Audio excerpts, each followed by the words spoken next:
Hello everyone. अब इस section 9 में हम सीखेंगे सब क्वेरीज क्या है। सो फर्स्ट ऑफ ऑल देख लेते हैं what you will learn in this section.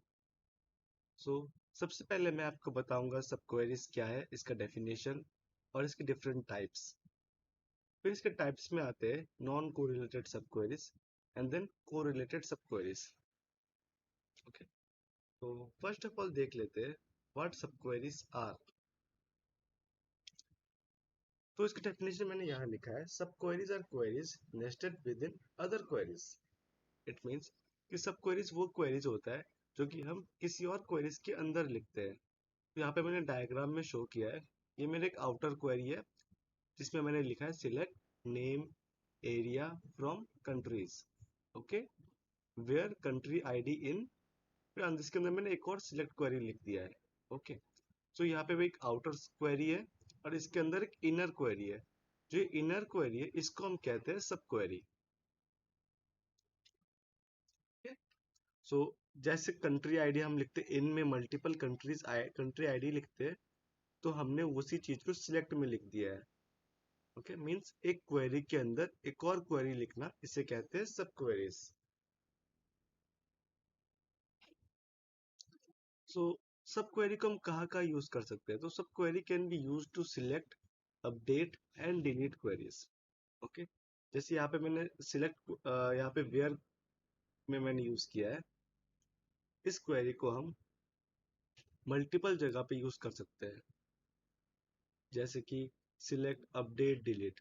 तो इस सेक्शन में, क्योंकि मोस्ट ऑफ द टाइम हम सब क्वेरी यूज करते हैं सिर्फ सिलेक्ट करने के लिए, इसीलिए मैं सिर्फ सिलेक्ट क्वेरी ही आपको बताऊंगा। देन हम सब क्वेरी को यूज कर सकते हैं इन और वेयर क्लॉज और फ्रॉम। और टू टाइप्स ऑफ सब क्वेरी मैंने बताया ही है, नॉन कोरिलेटेड सब क्वेरीज एंड कोरिलेटेड सब क्वेरीज। तो फर्स्ट ऑफ ऑल देखते हैं व्हाट इज नॉन कोरिलेटेड सब क्वेरी। तो नॉन कोरिलेटेड सब क्वेरी का मतलब क्या है? द इनर सब query can run independently of the outer query. It means अगर मैं इस इनर सब क्वेरी को इंडिपेंडेंटली भी अगर रन कर एग्जीक्यूट करूंगा तो ये एक रिजल्ट प्रोड्यूस करेगा। ओके, मींस जो ये मेरा इनर क्वेरी है ये मेरे आउटर क्वेरी पे नहीं डिपेंडेंट है। इसमें क्या होता है, अगर ये जब भी ये क्वेरी एग्जीक्यूट होगा तो फर्स्ट ऑफ ऑल मेरे इनर क्वेरी एग्जीक्यूट होगा और इसका रिजल्ट इस वेयर इन में आ जाएगा, इसका रिजल्ट सेट। देन मेरा आउटर क्वेरी एग्जीक्यूट होगा। सो यही है नॉन कोरिलेटेड सब क्वेरी। इसका मतलब सिंपल ऐसा है कि नॉन कोरिलेटेड इट मींस ये जो इसके अंदर जो क्वेरी है वो इस पे डिपेंड नहीं करता, आउटर क्वेरी पे डिपेंड नहीं करता है। इट इज इसलिए ये रिलेटेड नहीं है इससे। ओके, तो अब मैं आपको एक एग्जांपल शो करता हूँ ऑफ नॉन कोरिलेटेड सब क्वेरी। सो मैंने अपना एसक्यूएल प्लेग्राउंड ओपन कर लिया है W3C स्कूल का। ओके, आप चाहे तो अपने वर्क में से ट्राई कर सकते हो। okay? तो सबसे पहले मैंने एक टेबल खोल लिया है ना, which is of order details. तो यहाँ पे मेरे ऑर्डर डिटेल्स आ रहा है। तो अब मैं इस पे एक सब क्वेरी लिखूंगा। फॉर एग्जांपल अब मुझे चाहिए क्या? मुझे वो सारे ऑर्डर आईडीज चाहिए, कि वो सारे ऑर्डर आईडीज चाहिए जो कि वन को एम्प्लॉय आईडी वन को पॉइंट करता है। इट मीन्स मैं ऑर्डर टेबल में आता हूँ, मुझे वो सारे ऑर्डर आईडी चाहिए जिसके कि एम्प्लॉय आईडी वन है। ओके, एम्प्लॉय आईडी वन हो, तो उसके लिए मैं सब क्वेरी कुछ ऐसे लिख सकता हूँ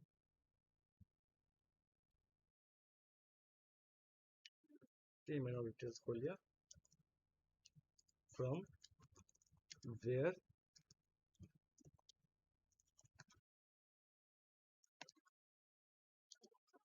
इन। अब मैं इसके अंदर एक सब क्वेरी लिख सकता हूँ लाइक सिलेक्ट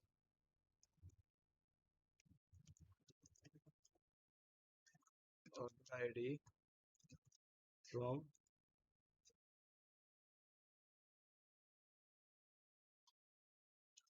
ऑर्डर्स के वेयर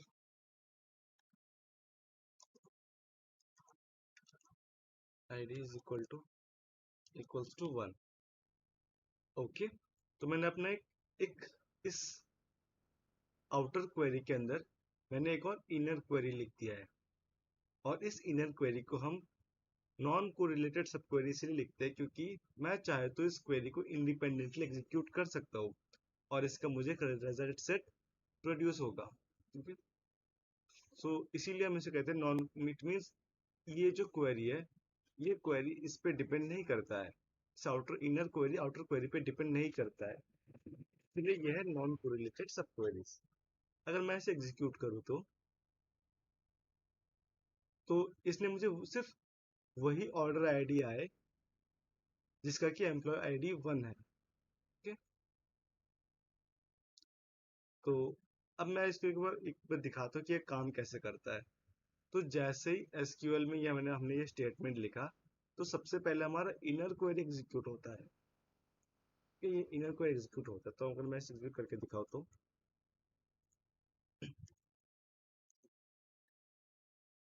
मैंने इसे एग्जीक्यूट किया।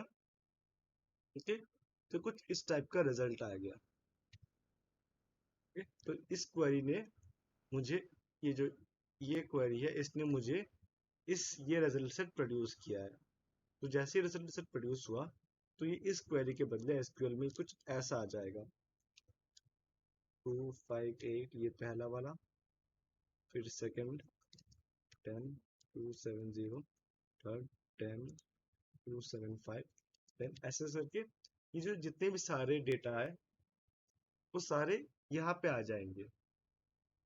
ओके, फिर जन जैसे एग्जीक्यूट होता है तो वेयर ऑर्डर, अगर मैं इसे अगर एग्जीक्यूट करूँ तो जैसे कि सिर्फ ये वही ऑर्डर आइडिया है जिसमें कि ये इंक्लूड होते हैं, ये इंक्लूड।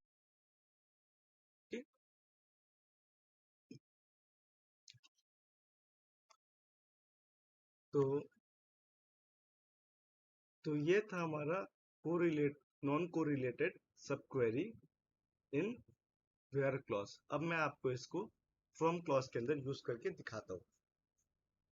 तो फ्रॉम क्लॉज में यूज करना भी काफी इजी है। तो उसके लिए फॉर एग्जांपल मैं दूसरा क्वेरी लिखता हूँ। फॉर एग्जांपल, सो अब देखते हैं इसे हम फ्रॉम क्लॉज के साथ कैसे यूज कर सकते हैं। तो so let's take a table like, okay, तो ऑर्डर डिटेल्स को ही लेते हैं। तो पहले तो मैं एक सिंपल क्वेरी लिखता हूँ जिसमें कि मैं एक ऑर्डर आईडी ले लेता हूँ और इसको ग्रुप कर देता हूँ ऑर्डर आईडी से।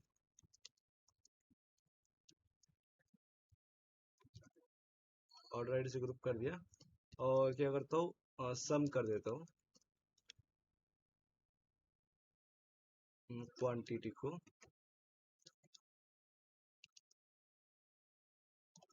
As T. ओके, और फिर काउंट भी कर लेता हूँ प्रोडक्ट आईडी, नहीं ऑर्डर आईडी। ओके, सो मैंने यहाँ पे ग्रुप बाय क्लॉज करके ऑर्डर आईडी से इसको ग्रुप कर दिया है इस मेरे टेबल को। उससे क्या होगा, मुझे सारे सम मिल जाएंगे। फॉर एग्जांपल ये मेरा ऑर्डर आईडी है, ये जितने भी ऑर्डर आईडी इस ये नंबर मैच करेगा वो उन सब का सम निकाल कर यहाँ पे आ जाएगा एज टोटल क्वांटिटी। और फिर जितने भी मेरे फॉर एग्जांपल यहाँ पे 1 2 3 ऐसे 3 है 248, तो यहाँ पे टोटल क्वांटिटी एज 3 आ जाएगा एज टोटल काउंट। ओके, तो मैं इसे एग्जीक्यूट करता हूँ। तो ये मेरा एग्जीक्यूट हो गया, ये रिजल्ट सेट प्रोड्यूस हो गया मेरा, जिसमें से ये 10 to 48 तीन बार आया है, और इसे टोटल क्वांटिटी 27 ये सब कुछ नंबर आया। तो अ, अब मैं ऐसा चाहता हूँ कि मुझे फॉर एग्जांपल मुझे मैक्स टोटल क्वांटिटी मिल जाए। तो उसके लिए मैं इसको ऐसा कर सकता हूँ, select star, select max total quantity from. अगर मैं इसे एग्जीक्यूट करूँ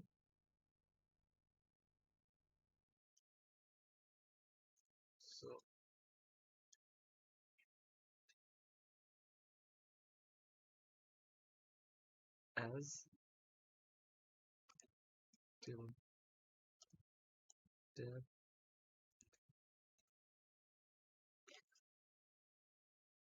ओके। तो यहाँ पे मेरा ये काउंट आ गया। तो इट मीन्स कि यहाँ पे मैंने कोई टेबल नहीं डाला है इसमें। इस पे मैंने इस क्वेरी को, ये जो रिजल्ट सेट है, ये result set as a table treat होगा इस सिलेक्ट के लिए। ओके। तो अब देखो इस क्वेरी में सबसे पहले क्या हो रहा है। इस क्वेरी में जैसे ही एसक्यूएल इस क्वेरी को रीड करता है, तो सबसे पहले ये सब क्वेरी को एग्जीक्यूट करता है, इस सब क्वेरी को एग्जीक्यूट करता है। ओके। फिर ये सब क्वेरी एक रिजल्ट सेट प्रोड्यूस करता है, और उस रिजल्ट सेट पे हमने सिलेक्ट क्वेरी लगा दिया। इट मीन्स कि हमने यहाँ पे अब हमारा जो रिजल्ट सेट है वो एज ए टेबल ट्रीट हो रहा है इस सिलेक्ट स्टेटमेंट के लिए। ओके। ओके, जैसे मैंने एग्जीक्यूट किया, मेरा कोई टेबल क्रिएट नहीं हुआ है। जैसे मैंने ये किया फ्रॉम, ये कोई टेबल मेरा क्रिएट नहीं हुआ है। ये सिर्फ मेरे रिजल्ट सेट से मेरा क्वेरी कर रहा है सिलेक्ट स्टेटमेंट। ओके।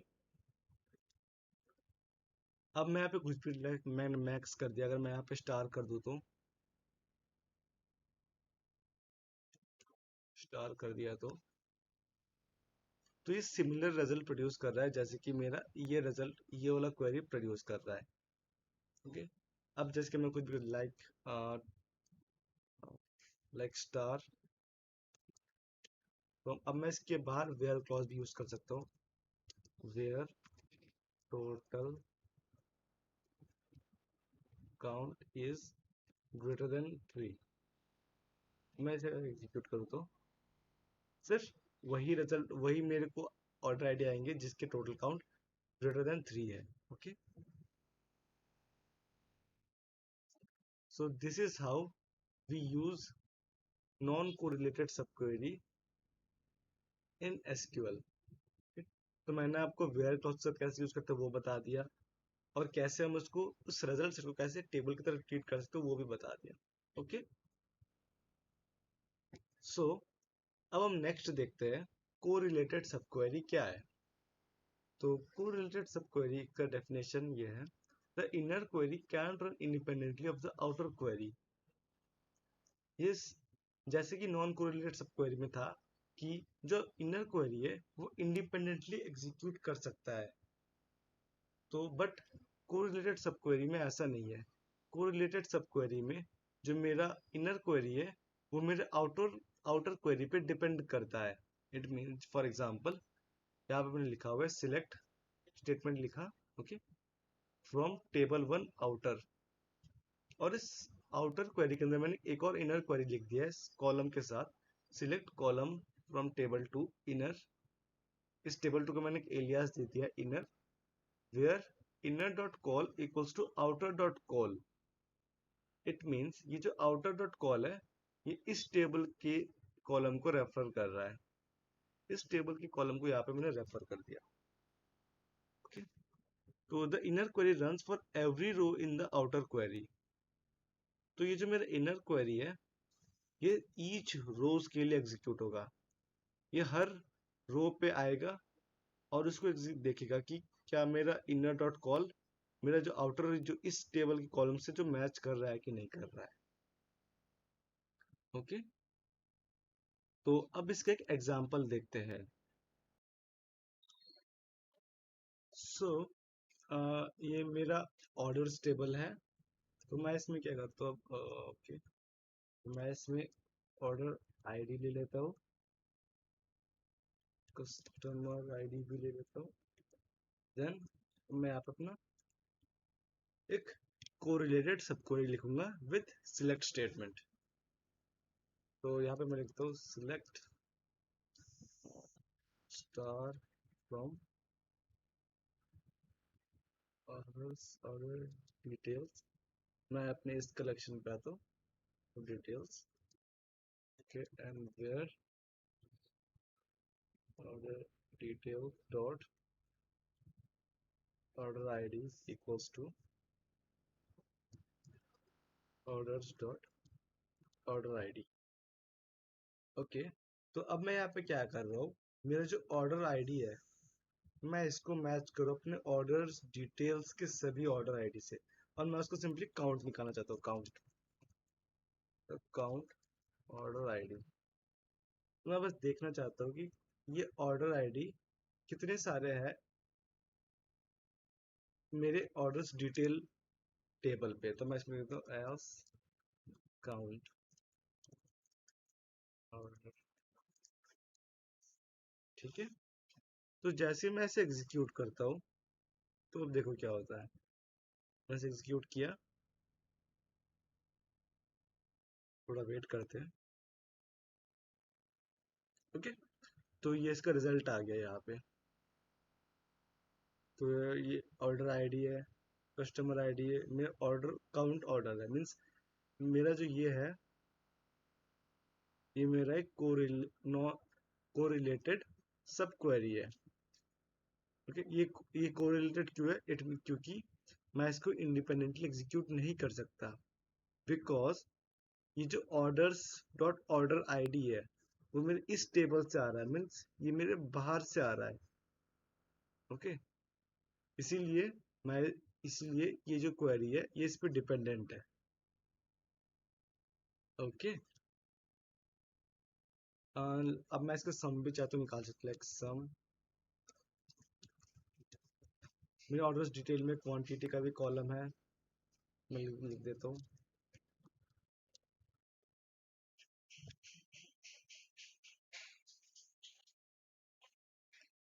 जैसे कि आप देख सकते हो, जैसे मैंने एग्जीक्यूट किया तो काफी स्लो रिजल्ट आ रहा है, अब तक आया नहीं, अब जाकर रिजल्ट आया। इसका रीजन ये है, ये जो मेरा क्वेरी है ये ईच रोज के लिए एग्जीक्यूट हो रहा है। ये पहला रो में आया, इसके लिए ये क्वेरी चलेगा, फिर सेकंड रो के लिए दोबारा एक क्वेरी चलेगा, थर्ड रो के लिए दोबारा क्वेरी चलेगा। इट मीन्स ये सभी रोज के लिए, ईच रोज के लिए एक एक बार चलेगा, इसीलिए इसका रिजल्ट थोड़ा स्लो है। तो टोटल क्वांटिटी आ गई, ये आ गए। ओके, तो the difference between non correlated सब क्वेरी एंड कोरिलेटेड सब क्वेरी वही है कि कोरिलेटेड का डिपेंडेंट होता है ये आउटर क्वेरी से, ये मेरा आउटर क्वेरी है, और कोरिलेटेड में ईच रोज के लिए मेरा ये क्वेरी एग्जीक्यूट होगा। मेरे पहले रो आया, पहले रो के लिए ये मेरा रो एग्जीक्यूट हुआ। ओके, ये पहला रो आया, ये 1 10 248 यहाँ पे आ जाएगा। यहाँ पे पहले रो के लिए कुछ ऐसे एग्जीक्यूट होगा, 10 248। देन दूसरे रो में आया, एग्जीक्यूट होगा 249। तीसरे रो के लिए आया 250। ऐसे करते हुए सभी के लिए एग्जीक्यूट होता जाएगा।